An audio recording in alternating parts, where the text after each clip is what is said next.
Welcome to the Quillette podcast. I'm your host, Jonathan Kay, a senior editor at Quillette. Quillette is where free thought lives. We are an independent grassroots platform for heterodox ideas and fearless commentary. If you'd like to support the podcast, you can do so by going to quillette.com and becoming a paid subscriber. This subscription will also give you access to all our articles and early access to Quillette social events. Welcome to the Quillette podcast. I'm Jonathan Kay. Some of you might be familiar with Irving Kristol's definition of a conservative as a liberal who's been mugged by reality. Well, today's guest is Michael Shellenberger, a one-time progressive activist who's been mugged by reality not once but twice. Once when it came to global warming and energy policy, and then again on the subject of homelessness. In his 2020 book, Apocalypse Never, he wrote about his first metaphorical mugging, which he received when he noticed how his one-time fellow environmentalists were so doctrinaire about attacking capitalism and industry that they opposed promising strategies to reduce the world's carbon footprint, especially nuclear energy production and natural gas. Now, in a new book, Shellenberger looks at urban policy in regard to homelessness, law enforcement, drug policy, and mental health. And while the book's title is provocative, San Fransicko, Why Progressives Ruin Cities, his argument is nuanced. Shellenberger uses his home of San Francisco as a case study in how many progressive activists oppose humane and practical policies such as shelters and psychiatric care because they conflict with utopian ideas that are ideologically fashionable but functionally impossible. I spoke to Michael Shellenberger last week over Skype. Here are excerpts from our conversation. I followed your career fairly closely, and I know that in terms of advocacy for the environment, which I guess is your main focus, I think you gradually became disenchanted with the great becoming the enemy of the good among many progressives. They were so puritanical about their approach that they often would reject pretty good solutions, nuclear power being one example. Is there something analogous going on in the realm of, say, addressing the homeless problem, where the perfect solution would be if everybody had permanent housing, and that becomes the utopian vision, and then the demand that that become the all-encompassing objective then gets in the way of more practical solutions? Yeah, that's a great way of saying it. I definitely see Apocalypse Never and San Fransicko as companion books in the sense that they're both describing the ways in which progressives, the radical left, but also just ordinary liberals, tear down institutions that civilization needs to function out of a kind of utopianism. So in the case of Apocalypse Never, the signature case is that we shut down nuclear power plants, or we didn't build them sufficiently to meet supply when we discovered that it was superior to all other forms of energy, that we were going to do a lot of nuclear in the West. And the left said no, and we ended up doing a lot less. Similarly, we did the same thing, and it's eerily similar on psychiatric hospitals, really following World War II, but accelerating in the 60s to the cheerleading of the most influential intellectuals in the world, including Michel Foucault and Thomas Szasz and Artie Lang and these other figures I describe in San Fransicko. Yeah, they definitely always have a utopian alternative. In the case of nuclear, the alternative is a world of low energy, renewable powered, think Elizabethan England, really a return to the womb, a return to Ewok Village. And for mental illness, the idea is to return to a society where, to paraphrase Foucault, the mad wander freely, really where the mentally ill are homeless, but sort of taken care of by the community, not the nightmarish situation that we actually have on the ground. So I think you're right on to spot that as the parallel between the two books. Well, it wouldn't be a Quillette podcast unless we talked about Michel Foucault. But there is a really interesting tie-in here. I have it marked here, page 105 of your book. You talk about Foucault's 1961 publication, La Folie et la Raison. It deconstructed the idea of madness, kind of a sentimental romanticization of people who are in altered states and often very self-destructive states. The irony that I see here in Toronto, and I don't know if it's the same in San Francisco, is that some of the same, in many cases, privileged progressives who are anxious to deconstruct the idea of, say, schizophrenia or bipolar disorder, as soon as one of their own children exhibits anything like ADHD or a much more mild psychological issue, they're pretty quick to medicalize those issues. Absolutely. This is a really interesting question. So on the one hand, What you see with Foucault and other radical left critics of psychiatry and mental illness is even a denial of mental illness or calling it neuroatypical. And so on the one hand, we have that. On the other hand, we're the most psychologized, medicalized people that the world has ever seen. The use of drugs is incredibly high, not just alcohol or marijuana, but psychoactive drugs, pharmaceutical drugs, prescription drugs, very high. Lots of treatment of kids, a lot of that going on. So in some ways, it's just depressingly a kind of elites wanting people they categorize as victims to be supposedly free of psychiatric care, which requires to some large extent some amount of coercion, particularly when people are getting on their meds. But at the same time, for their own kids, of course, or their own family members, they want the best available psychiatry. So I think you're right to see the contradiction there. Here in Toronto, a couple of months back, there was this homeless encampment in a park, and the people who used the park, families, were upset by it and wanted, as you describe in your book, in the case of West Coast cities in the United States, there was drug use and all sorts of dangerous stuff going on. People couldn't use the park because it was filthy and it was dangerous. And then you had people in very safe and insulated areas of the city, often very wealthy people. They'd have signs up on their front lawns that said, don't tear down encampments. People should be able to live wherever they want, which is a wonderful thing to say when you live in a beautiful area of the city where there isn't a homeless person within a couple of miles. So the hypocrisy is rather staggering. But what struck me about San Francisco, I've been to San Francisco, and it's sort of like Vancouver in some ways, where you have some very wealthy people working and living in some parts of the city, cheek by jowl. How do progressives deal with the cognitive dissonance when they walk outside? They see, I'm not exaggerating here, there's people defecating in the streets, there's people they actually inject pretty much right where they buy the stuff. How do they deal with what they see in front of them and the way it conflicts with their ideological commitments to some of these policies we're talking about?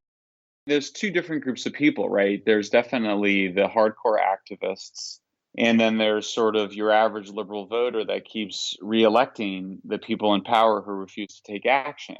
Both groups hold victim ideology. They think that you can divide people in the world into the category of victims or oppressors, and to victims we should give everything and demand nothing. Demanding something from them, such as sobriety before they get housing, would be immoral, cruel, and that's held by both groups. But definitely the leaders, the more hardcore, the ideologues that advocate for these policies, there's something else, which is that the system is really evil. The system cannot do anything to help people, and that the only real victims are victims of the system. And so that's why you get these elaborate steeplechases to try to find and explain how it is that, you know, a 5-year-old girl killed by gun violence in a city is somehow a victim of structural racism. At one point, you have somebody who tells you the real enemy here is racism, sexism, and capitalism or whatnot. And so the only way to tackle homelessness is to tackle these huge issues, which again, it's the great becoming the enemy of the good, because if building a homeless shelter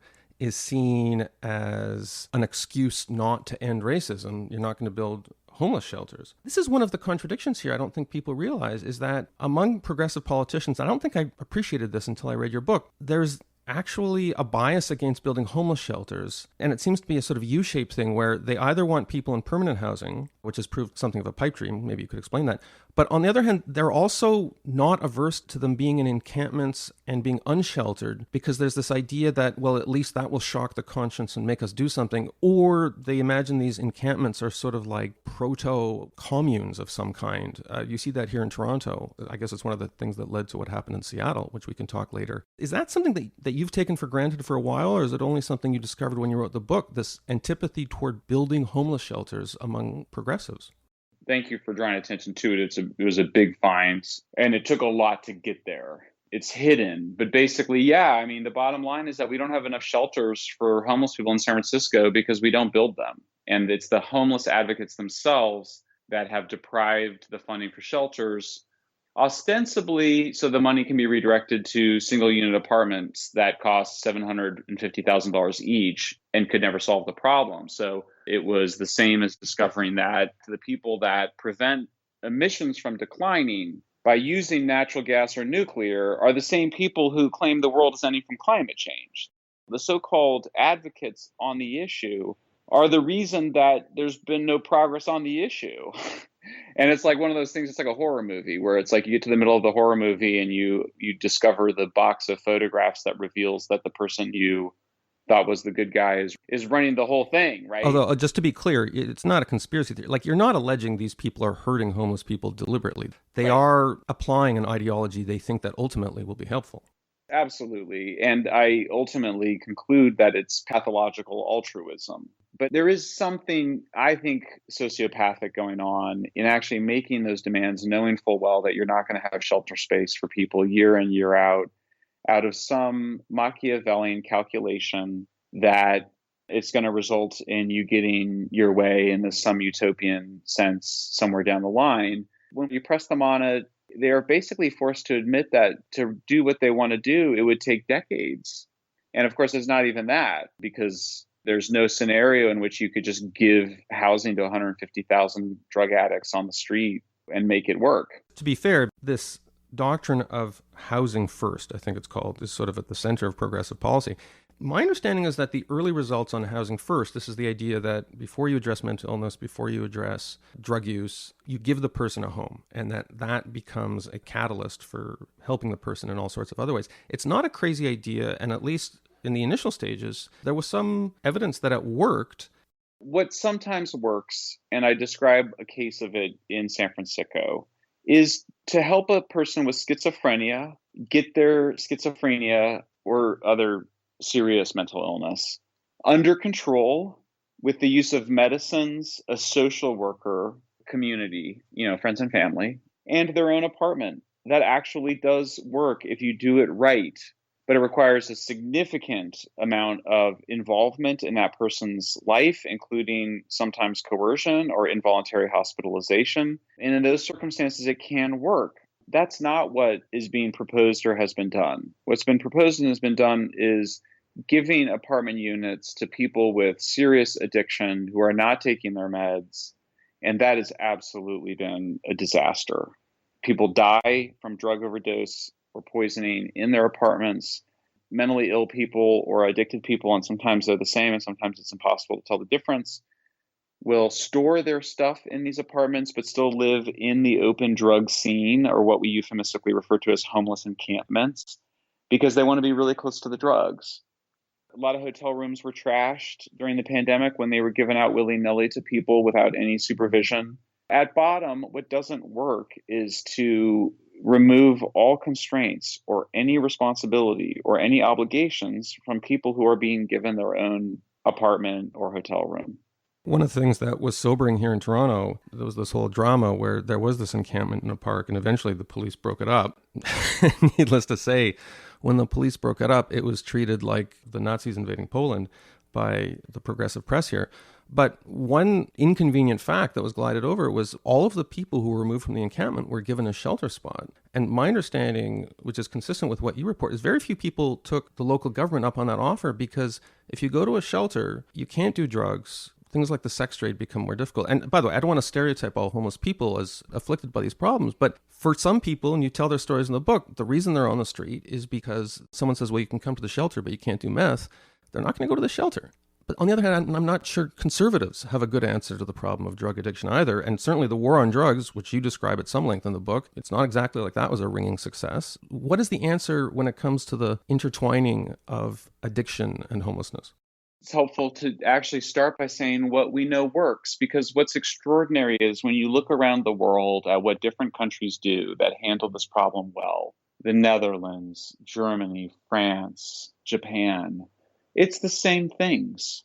This is not one of these things where it's like there's just a lot of random different ways of things that work. That's just propaganda and misinformation. And the word homeless is misinformation. It's a propaganda word designed to trick your brain into confusing people that are poor and just need somewhere to be temporarily, maybe escaping an abusive family member, with somebody who's suffering serious mental illness or addiction and not getting the treatment they need. So basically, the solution to this problem is pretty straightforward. You cannot allow public camping and have a civilized society and take care of sick people. It's simply incompatible. You must require that people go into shelter. In the shelter, they should receive immediately medical care. And that medical care should include a diagnosis by a psychiatrist of whether there's underlying mental illness or addiction. If there is, people should be immediately referred to getting the care they need, either psychiatric or a group home or rehab. If they refuse, I don't think that you have to coerce them to do it if they're not breaking any other laws. But if they refuse and then go out and try to sleep on the street, then you need to use involuntary means. That's the same everywhere. It's shelter first, housing earned, and universal psychiatric care. Progressive responses. We don't have the mental health care system that we need. They're right. We need to have a proper psychiatric and addiction care system. That's obvious. You need to have shelters. That's obvious. You need to have group homes. My aunt had schizophrenia. She lived in a group home. She had great outcomes, never was homeless, never addicted to drugs, never became a sex worker as far as the family knows, but was absolutely had schizophrenia, and it was difficult to treat. And she was an extremely difficult person, but we dealt with her in a pro-human way. So this is not rocket science. This is something that we know how to do. If you're a regular listener to the Quillette podcast, you'll be familiar with BetterHelp, one of our original advertisers. Well, thanks to everything that's happened since early 2020 and the stresses that the pandemic has put on everyone, the online therapy services at BetterHelp are more relevant and in demand than ever. BetterHelp will help you unlock the tools you need to help with motivation, depression, anxiety, battling your temper, stress, dealing with insecurity in relationships or at work, whatever you need. Especially at a time like this, no one should be anxious about admitting that they're going through normal human struggles, because you deserve to be happy. BetterHelp is customized online therapy that offers video, phone, and even live chat sessions with your therapist. And you don't even have to see anyone on camera if you don't feel comfortable doing so. It's much more affordable than in-person therapy, and you can start communicating with your therapist in under 48 hours. Join the millions of people who are seeing what therapy is really about. And Quillette podcast listeners get 10% off their first month by visiting betterhelp.com/Quillette. Again, that's BetterHelp, HELP.com/Quillette. Thanks to BetterHelp for their sponsorship. And now back to the Quillette podcast. What you're describing here sounds like a very humane approach.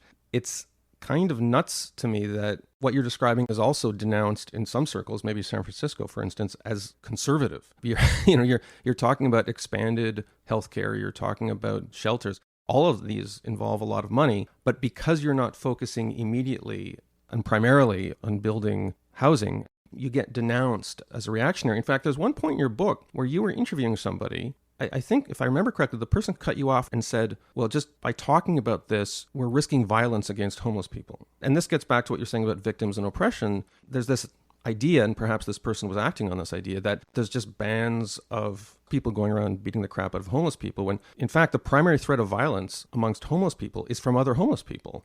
Yeah, that's right. And that's a very important passage in San Francisco. It was a very important passage for me personally. So in fall of 2019, I wrote an article for Forbes called Why California Keeps Making Homelessness Worse. In it, I quote people that work directly with street addicts every day in Los Angeles, the two people that literally do the most to work with those people. And they represent totally different ideological perspectives. One is very Christian, oriented around 12-step. The other one is totally harm reduction, very left-wing. I was like, what percentage of the people you work with are addicts? And they were like, what do you mean? It's everybody. They were like, there's nobody on the street that's just here because they couldn't afford the rent. It's everybody has addiction and or mental illness. And after I reported it, one of the most prominent homeless advocates in Los Angeles accused me of writing it to make money and cause violence against homeless people. It was bizarre. I mean, I was just kind of like, what are you talking about? Like, I wrote this piece because I actually care about this issue. I care about these people. I'm really worried and sad and heartbroken about it. Of course, I knew, it didn't have anything to do with me. It just had to do with him defending an ideology. Well, the same thing happened. I interviewed a former elected member of the city council in San Francisco, the Board of Supervisors, Democratic socialist, ultimately lost power. But she said the same thing to me. She said, I'm concerned, Michael, when you ask questions like, and the question was, how does such a progressive city allow so much suffering? She said, when people ask questions like that, violence against homeless people goes up. I was really shaken by this. I was really upset by it. And of course, I knew intellectually that this is the same BS that I would get on all sorts of issues. The radical left would just attack me personally when they were upset by my research, basically. And that's not, I'm talking about the environment now. But, so I was like, I knew what was going on, but I was still shaken by it. And it was important because for me, it was like, aha, if I'm shaken by it, then ordinary people or whatever, people that are much less disagreeable than me, since I'm also an extremely disagreeable person and I'm financially independent, I'm not going to be fired for what I write and say and think, then other people that are much more vulnerable than me, I can see why the situation has only gotten worse for 30 years. I can see why the same policies are in place. It's because these guys are able to basically shout them down. After I got over being like shocked and upset that people would say such nasty things, I felt really inspired because then I was like, well, if that's all it is, then all I need to do is publish a book that actually says what's really going on and stand up to the bullies. And then I felt like, then it's just a matter of time because the evidence is just overwhelming. Really, the main obstacle to doing it are a bunch of people that basically scream and make threats. Once you defeat those people, then really you have a broad societal consensus for doing the right thing.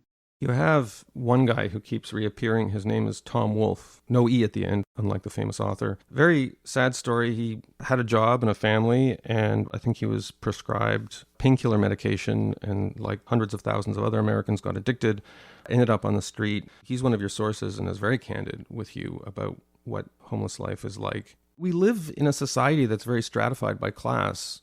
How did you approach your interviews? Especially, how did you get around the risk of being condescending? There's all sorts of sensitivities there. How did you go about that task? I knew right away that this book could not rest on my field work with homeless people or with people we call homeless. And the reason for that is that I'm not an ethnographer. And even if I spent a year really doing intensive field work, it would not be as credible and to me as the existing ethnographies. So really, I rely on three major anthropologists or sociologists who live with homeless, who worked with them, and they were the most honest people too. I mean, there's the actual recovering addicts, like Tom, you mentioned. There's the people on the street who I did interact with a lot, interviewed a lot of. And then there's the people that are the experts in what's going on the street. And they were amazing because they were not trying to engage in, even though they had radical left politics, and in some cases were homelessness advocates, they did not engage in the big lie, which is that these people just can't afford the rent. These are really interesting relationships for me. These people, they are reading the book right now. I'm expecting someone will respond. It'll be very interesting. I mean, I will say the progressive response to this book is really different than the response to Apocalypse Never. With Apocalypse Never, it was just kill the witch and Shellenberger has to be stopped and we have to censor him and whatever it takes.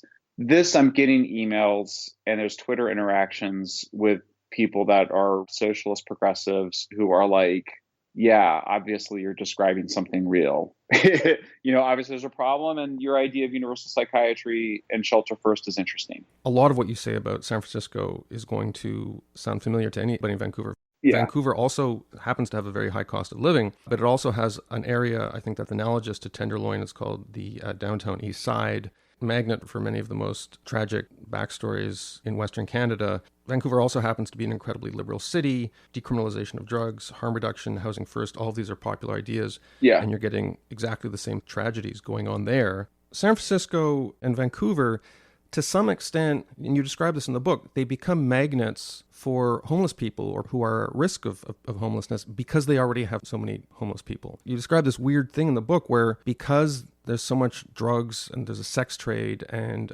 all these liberal policies, it's just like, come here and you're going to get what you want, not what you need, but what you want. To a certain extent, is it difficult to make statistical generalizations when you have this snowball effect? Places that have a lot of homelessness end up having more homelessness because other homeless people are just attracted there? The right category or concept, I think, and even the right level of analysis for this whole problem, I believe, is what European researchers call the open drug scene. It's an open air drug market in which addicts and people with mental illness live because they're so addicted and they're like around, everybody knows what they are, right? We call them homeless encampments. Euphemistically, I think the right term is open drug scene. They exist near train stations. They exist in parks. They were in Zurich, Frankfurt, Vienna, Lisbon, Amsterdam. They studied them closely. We had them one in Times Square that was famously, in the 70s and 80s, that was famously closed. They're the same everywhere. Some are crack, some are heroin, some are meth, some are fentanyl. In some places, there's more white people. In some places, there's more black people. There's usually sex work going on. There's usually problems with the neighbors. There's usually theft, people stealing to support their habit. There's usually outreach workers trying to help people, but not doing anything really to help them. Whether it's Cracolandia in Sao Paulo or Times Square, they're fundamentally structurally the same, and the solutions are the same. You have to shut them down. They have to be shut down for civilization to function. So there's some differences. Some places they had to redevelop the whole neighborhood. They had to improve the housing stock so that it wasn't just addicts there. They had to expand shelters. They had mobile clinics, and almost in all of them, there was a combination of police and social services. There was methadone or Suboxone or substitutes for opioids. They had sufficient shelter beds to make people go into shelters. Some people were arrested. Some people went to jail. There are some people that do need to go to prison and jail because they're doing very bad, violent things in those places. But it's basically the same. And yeah, there's more mentally ill there than in other times. But it's basically the same thing everywhere. And the thing that prevents societies from shutting them down in every city and every nation is the left, who think that they should accept people who are like, I don't want to go in the shelter. I just want to use heroin right here on the street. And there's a fair number of people in societies that are like, we should just let them. And the only thing that changes it is when a political consensus is formed that maintaining the situation is just completely unviable and inhumane. So close with a question about another city, which is Seattle. As you write, for several months, a big part of that downtown became this weird, anarchic no-go zone, one of the weirdest developments in recent American urban history. You had an interesting line there. You say a lot of people don't realize how fragile the state's monopoly on violence actually is. Could you talk a little bit about that concept and how it now applies on the American West Coast in these highly progressive cities? You're describing an extremely alarming development in the breakdown of our civilization, which was that last summer, in reaction to the George Floyd killing and protests, a group of out-of-town, mostly white, unaccountable anarchists were allowed to take over a neighborhood in downtown Seattle by the city council and the police. And I'm proud to say I'm the first person to get the full story from the police chief, Carmen Best, the first African-American woman that ever was a police chief in Seattle. She was forced out by the city council after she shut down this so-called autonomous zone. And she did so after 2 young African-American men were killed. There were rapes going on. The organizers of this zone had invited in drug addicts and so-called homeless to live there. And the situation spiraled out of control, as everybody would have predicted that it would have when you basically withdraw police from a neighborhood. She was still bewildered by it. When I interviewed her 6 months, 8 months after the fact, and I'm still baffled by it. How did it happen? Basically, people on the city council, but certainly had to have been greenlit by the mayor, and the police themselves participated in just basically withdrawing from a precinct building in which they operated. And there were sort of justifications given that, it was at risk or that the activists wanted it, but they did it. And it's insane. I worry sometimes when you describe these things too much that it makes them sound more rational than it was. It wasn't. It was insane. It was a collective act of insanity. It was a moral panic, part of the broader panic that existed. I mean, I look back at that whole period and you just look at all these things, John, and you certainly have done a great job writing about it, describing it. It's the speed at which these decisions are being made. Cities across the United States cut the funding for police. That actually occurred. It's not a conspiracy theory. It occurred. In Seattle, they lost hundreds of police. They're losing police in cities around the United States. And shockingly, homicides rose 30%. So out of Black Lives Matter resulted in the deaths of hundreds of Black people. It is just a scandal that nobody has properly reported on, that the politicians have not had to deal with, that voters have not processed. Black Lives Matter directly led to the defunding of police and to the killing of Black people. And it needs to be said like that, and it still makes me extremely angry. It's 3 chapters in the book. Now we're getting gaslit on it. I hear from my progressive friends. No, Michael, nobody was saying to defund the police. Are you kidding me? They literally said defund the police. Literally what they said. In Oakland and Seattle and San Francisco, in all these places, yeah. And then in some cases they pulled back because they realized that it was insane.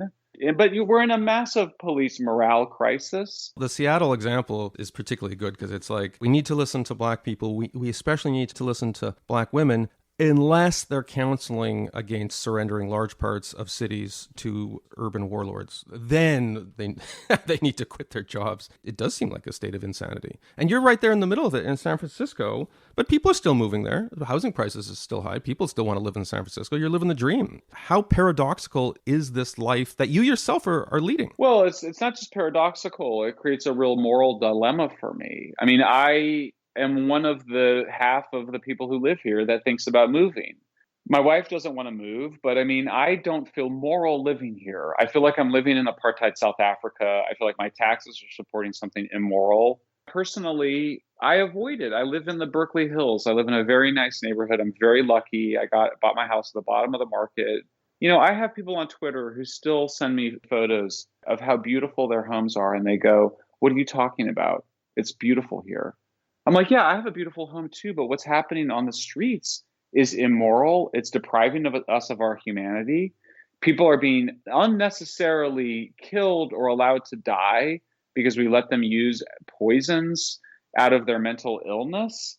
People are being killed because we're not funding the police properly. So I had a guy send me in his stupid little bicycle pants a photo of him biking near the Golden Gate Bridge in response to some of my Twitter on this. It's like living in, late Rome or something where you feel like professional managerial class just really don't give a shit. They really don't care. Now, I mean, that's dark, but there is another side to it, which is that people are very unhappy. There is positive political organizing going on, including organizing that I'm involved in to organize parents of kids addicted to hard drugs, parents of kids killed by drugs, recovering addicts. Looks like they are going to succeed. They're going to have a recall vote on the district attorney of San Francisco. A radical left district attorney, I think, is probably going to succeed. And so, when I do the math on the politics of it, I can certainly see how San Francisco could swing back into the hands of moderates within a year or 2 years. Look, we're in the beginning, obviously, of a massive backlash against cancel culture, against woke religion. My friend John McWhorter's book has been a huge bestseller, Woke Racism. We're in the midst of a big backlash against the radical left because I think there is so much pent-up upset about what's been happening. Michael Shellenberger's new book is called San Fransicko, Why Progressives Ruin Cities. Thanks so much for being on the Quillette podcast, and congratulations on your book. Thanks, John. Great, as always, talking with you. Thank you for listening to this episode of the Quillette podcast. Quillette is where free thought lives. We are an independent grassroots platform for heterodox ideas and fearless commentary. If you'd like to support the podcast, you can do so by going to quillette.com and becoming a paid subscriber. This subscription will also give you access to all our articles and early access to Quillette social events.